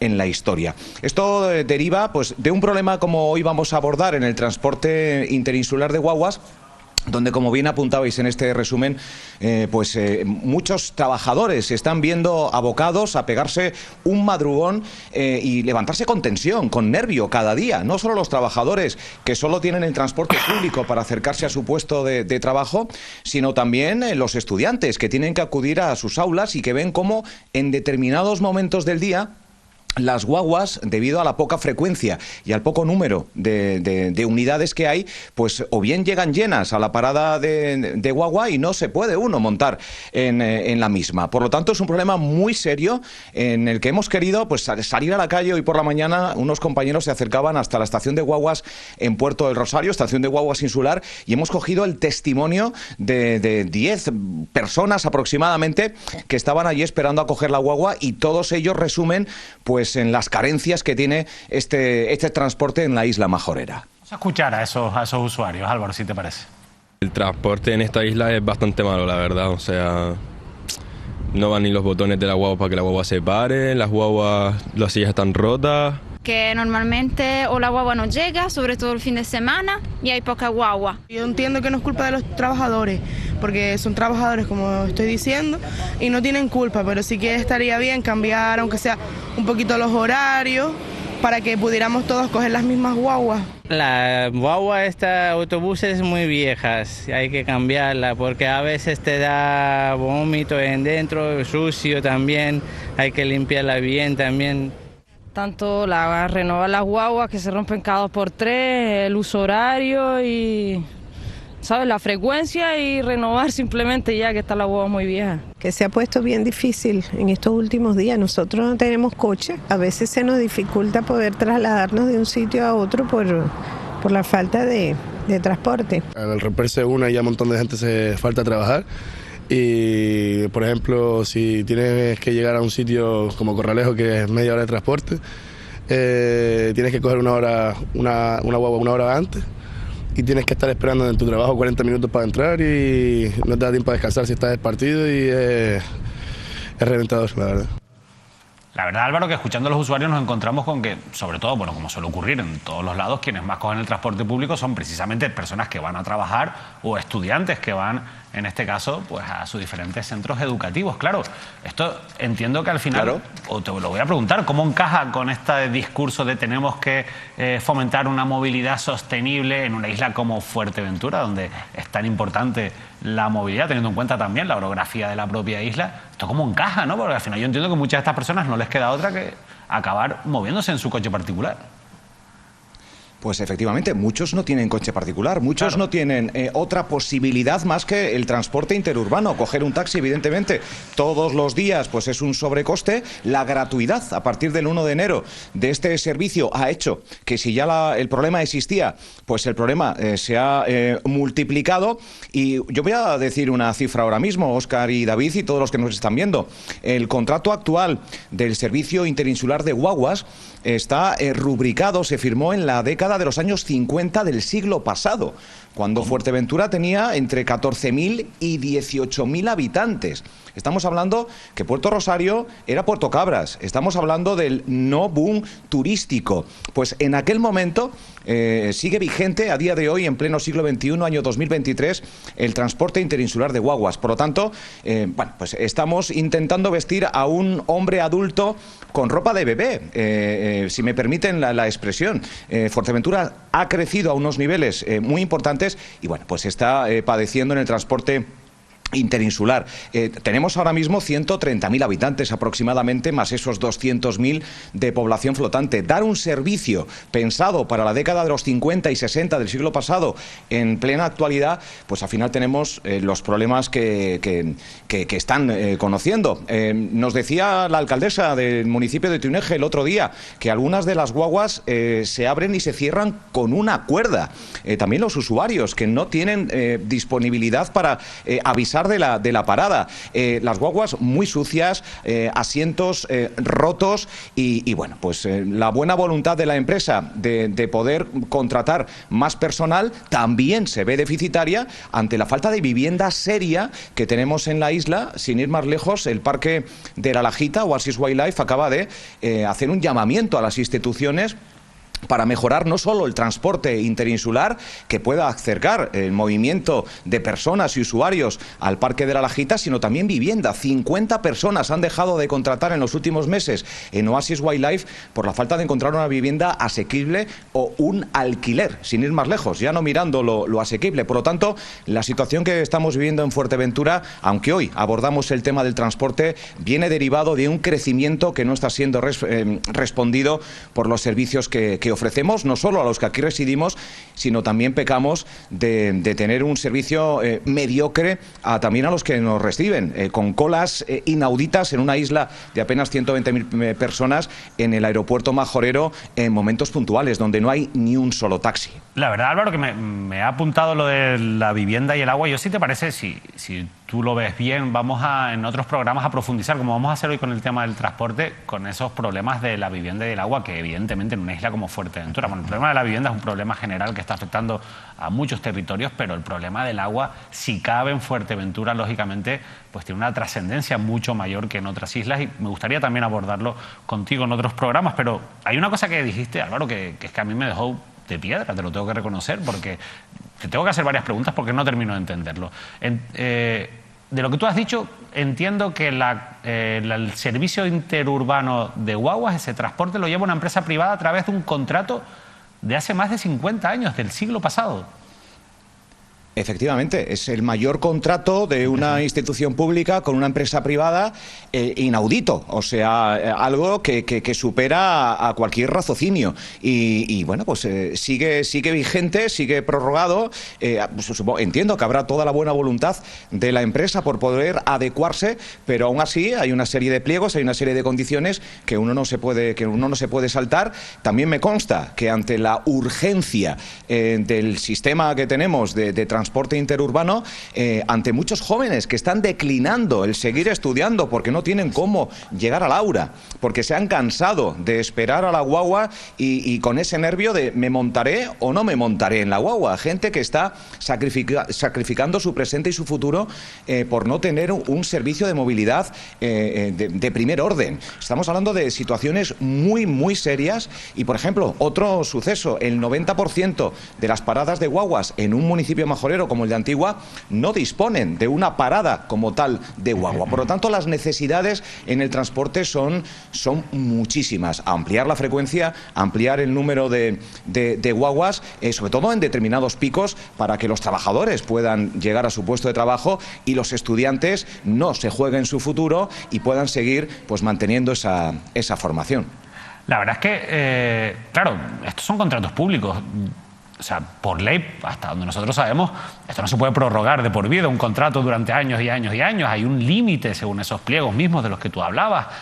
Entiendo que este contrato está fuera de la ley ahora mismo. Este contrato sabemos que mucha legalidad no puede tener, pero es el contrato que se mantiene, es la situación que se mantiene. Hace poco se manifestaba evidentemente en esta emisora y en otros medios de la isla el presidente del Cabildo, la anterior consejera en ese pacto roto hace pocas semanas, que la voluntad era toda de ampliar, incluso algún titular había de que 20 nuevas guaguas se ponen a trabajar en Fuerteventura. Bueno, al final yo creo que se quedan en titulares y más ahora, ¿no? En la antesala de lo que es un cambio de rumbo o no en las instituciones públicas. Yo creo que a partir de ahora no nos podemos creer muy mucho de lo que puede ocurrir, pero bien es cierto que aquellos que tomen el mando en la isla majorera en los próximos 4 años van a tener que ponerse muy mucho las pilas, porque nos estamos quedando atrás en todos los niveles, y yo creo que vivienda y transporte van a ser, pues yo creo que los dos buques insignias que van a marcar también, y de hecho lo están haciendo, esta pre-campaña electoral, vamos. La verdad es que estaba buscando aquí información mientras te escuchaba, Álvaro, y un poco lo que ha venido a decir Sergi Lloret, el presidente del Cabildo, es que efectivamente que ya este contrato está fuera de la ley, que ya no se puede seguir prorrogando, que claro, incluso que la intención es convocar una nueva concesión, con todo lo que se supone. Evidentemente esto es un trámite burocrático que no es sencillo, pero yo no sé hasta qué punto realmente se está trabajando en esto. Entiendo que de momento, y con lo poco que queda y con los problemas que tiene ahora mismo pues el Cabildo de Fuerteventura, que ni siquiera tiene el quórum suficiente para aprobar acuerdos de manera legal, difícilmente se va a encontrar una solución, ¿no, Álvaro? A corto plazo. Pues sí. Sí, muy difícil, David, muy difícil que se pueda buscar una solución cuando sabemos la buena voluntad de todos los funcionarios públicos en el Cabildo, pero bien es cierto que ahora mismo dirigiendo la orquesta cabildicia hay solo 2 personas y ya cuesta. Cuando hay un Cabildo a pleno rendimiento, ya cuesta por la burocracia, ya cuesta porque las instituciones son lentas ya por idiosincrasia y por lo tanto, pues con un presidente y con un vicepresidente, pues evidentemente hasta mayo está todo perdido, salvo aquello que venga pues ya con un relantí de trabajo pasado. Por lo tanto, confiar los majoreros y majoreras en que a partir del 28 de mayo, pues aquellos que tomen las riendas se pongan a trabajar en serio en este tipo de situaciones que muchas son endémicas. El problema del agua viene derivado también de un sinfín de años, se suma ahora el transporte y también la vivienda. Estamos viendo cómo es imposible alquilar y cómo mucha gente que consigue trabajo en la isla, por ejemplo, sanitarios que podrían venir a suplir las deficiencias sanitarias que tiene la isla majorera, pues no pueden. Consiguen trabajo, pero no consiguen dónde vivir. Por lo tanto, es una situación inaudita, triste, pero real. Bueno, la verdad es que vienen años complicados. Estaba leyendo que en los próximos 10 años se prevé un aumento de la población de Fuerteventura del 45%, es decir, que pueden llegar hasta los casi 180.000 habitantes en la próxima década. Van a tener que ponerse las pilas los políticos de Fuerteventura, Álvaro, no les va a quedar otra. Sí. Es el momento de ponerse las pilas y con esas previsiones que bien apuntas, la isla no para de crecer, la isla es un estímulo para todos los que nos visitan, muchos turistas que repiten, mucha gente que encuentra aquí un presente y un futuro en la hostelería, en el turismo, quizás en el mundo cinematográfico si surgen algunas iniciativas empresariales, también con ese parque tecnológico que está abriendo también un hueco para diversificar la economía. Fuerteventura crece, pero el símil que yo ponía, nos seguimos vistiendo con ropa de bebé y por lo tanto pues es imposible que esto salga bien parado. Es un buen símil ese, Álvaro. Nos tenemos que despedir. La verdad es que muchísimas gracias por habernos contado esta realidad de la isla de Fuerteventura, pero yo te voy a tomar por la palabra porque me parece que es muy importante que hablemos del problema de la vivienda y del problema del agua. En próximos programas, si te parece, podemos mantener una nueva conversación para que nuestros espectadores también conozcan un poco esa realidad y también hacer un poco de periodismo y de presión social de cara a que los políticos y las administraciones se pongan las pilas. De verdad, Álvaro, muy buen trabajo. Muchas gracias. Pues me parece muy bien, muchísimas gracias. Buenas noches, Fuerteventura, buenas noches, Canarias. Muy buenas noches, Óscar. Una realidad tremenda la isla de Fuerteventura, que vive acuciada por muchos grandes titulares, pero después hay una realidad en el día a día de los vecinos y vecinas de la isla que, claro, es tremenda, como en este caso con el transporte. Lo ha descrito perfectamente Álvaro, ha hecho esa visión efectivamente de la isla de Fuerteventura. Hace agua efectivamente los servicios básicos ante una isla donde hay un incremento descomunal importante a tener en cuenta de la población, porque es una isla además que turísticamente es muy puntera, es una de las islas más punteras turísticamente de Canarias, ¿no? Si no hay un plan de movilidad, un servicio de movilidad de primer orden, tanto en este caso concreto del servicio de interurbano de guaguas como del servicio de taxi en el aeropuerto, resulta preocupante, insisto, porque la isla de Fuerteventura no se puede permitir el lujo de que ocurran situaciones como esta, soportar situaciones como esta, porque esto hace un daño tremendo de manera directa e indirecta al sector turístico que visita la isla de Fuerteventura. Yo me compadezco con los majoreros y majoreras. ¿Por qué? ¿Qué van a esperar en estos momentos de Fuerteventura? Si el gobierno insular en estos momentos, la máxima institución de la isla, como decía David, está en manos solamente de 2 personas, su presidente Sergio Lloret y su consejero Juan Nicolás Cabrera. ¿Qué van a esperar? Decimos, claro, hasta mayo, por lo menos lo que sabemos es que esto va a estar completamente bloqueado, no va a haber solución ni para este ni para otros problemas, porque legalmente no puede haberla y, claro, es un riesgo que ahora se pongan a aprobar Hay acuerdos. Un vacío de gestión en este momento. Claro, que después, para que después pueda, como nos explicaba Lola García el otro día, tener que indemnizar a esas empresas. O sea, lo mejor que pueda hacer ahora mismo este gobierno de 2 en el Cabildo de Fuerteventura es estarse quietitos hasta mayo. Porque la realidad, insisto, es que legalmente con la intervención hay muchas dudas efectivamente, de que puedan aprobar nada. Lo que pedía, lo que había estado reclamando la delegación del gobierno en Canarias, que quedan nulos en este caso, de pleno de todo derecho, esas resoluciones, esos acuerdos en los consejos de gobierno. Óscar, antes de despedirnos, porque es verdad que el caso mediador, los titulares del caso mediador poco a poco se van apagando, ya era algo previsible, obviamente no va a estar todos los días la misma cuestión porque ya no hay grandes novedades, pero sí que se siguen produciendo, lógicamente la instrucción sigue su curso y poco a poco vemos como, por un lado vemos como el único que está en prisión provisional, que es el general Espinosa, su abogado ya ha pedido su puesta en libertad, asegura que está siendo machacado socialmente y que ya es una figura en ese sentido que es un muerto a raíz de todas esas críticas sociales. Y por otro, algunas declaraciones que se iban a producir, como la de su supuesta amante, parece que de momento se van a congelar. Efectivamente, a primera hora, esta misma tarde, a última hora de la tarde, mejor dicho, los compañeros de la agencia Europa Press, parece que bueno, publicaban porque al parecer tenían acceso a algunos escritos. Primero, efectivamente, lo que dice, que está relacionado con la figura de Espinosa Nava, el ex general de la Guardia Civil de la Comandancia de Las Palmas, uno de los 13 investigados, 2 investigados en este momento, es el único que está ingresado en la cárcel, es decir, que está en la prisión Tenerife 2, como ya hemos contado durante todo este tiempo. Según Europa Press, la defensa del propio Espinosa ha pedido su libertad del caso porque, evidentemente, en el escrito, insisto, que ha tenido acceso a los compañeros, habla a su defensa de que, bueno, cómo es posible que siendo un cadáver social continúe en este caso en prisión de entre todos los investigados, y pide que, bueno, que salga de manera preventiva, no hay riesgo de destruir las pruebas, ha dicho, insisto, al parecer en ese escrito la defensa al que ha tenido acceso a Europa Press. Y por otro lado también los compañeros de la agencia Noticias publicaban esta misma tarde que al parecer la jueza del caso ha suspendido y ha aplazado las testificales, en este caso de la amiga personal, de la amiga cercana o amante, como quieran definirlo, del propio Espinosa Nava, y del empresario, en este caso gran canario, ya saben ustedes, el empresario del Grupo Lopezán, ex piloto de rallies Luis Monzón, programadas para este viernes. Parece ser, insisto, lo quiero dejar claro, lo han publicado los compañeros de Europa Press, la jueza del caso lo ha aplazado, lo ha suspendido, estaba previsto para este viernes, estaremos muy pendientes. Y en la clave política, ayer los grupos del Cabildo de Tenerife, Coalición Canaria, Partido Popular y Podemos, que rara vez se suelen poner de acuerdo, se han puesto de acuerdo para pedir una comisión de investigación. Efectivamente, yo creo que es la primera vez que se ponen de acuerdo en un asunto trascendental en la máxima institución de la isla, en este caso en la isla de Tenerife. Coalición Canaria, Partido Popular y Podemos no están convencidos, no salieron convencidos de la explicación sobre, bueno, el supuesto caso mediador, y con la figura en este caso de Ángel Luis Pérez Peña, el exdirector general de Deporte, aquel pleno monográfico del presidente Pedro Martín, no les convenció, han solicitado una comisión de investigación.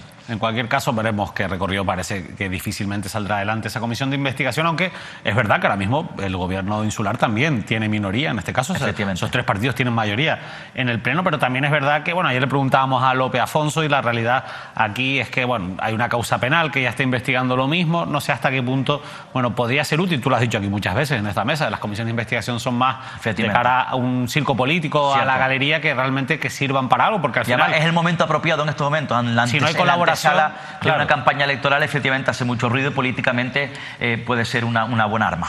Bueno, veremos en qué queda todo esto. Seguiremos, por supuesto, la actualidad del caso mediador y de otras cuestiones. Óscar Martín, ha sido un placer comentar la actualidad contigo, como cada semana aquí en Mírame Televisión. Igualmente, David, buenas noches a todos. Seguramente ustedes han echado de menos, porque nosotros lo hemos hecho a nuestro director, a Manuel Artiles. Hoy no ha podido estar aquí, pero después de Semana Santa se reincorporará ya, insisto, como les decía al principio, con nuevos proyectos, con nuevas realidades que vamos a contar aquí en Mírame Televisión. No les puedo adelantar nada más, pero seguramente les va a interesar. Nosotros volvemos mañana, volveremos a analizar. Mañana habrá repaso de la actualidad aquí en Mírame Televisión en directo. A partir de las 9 de la noche estará junto a mí Óscar Martín de Onda Cero Canarias. No se lo pierdan, que pasen una feliz noche.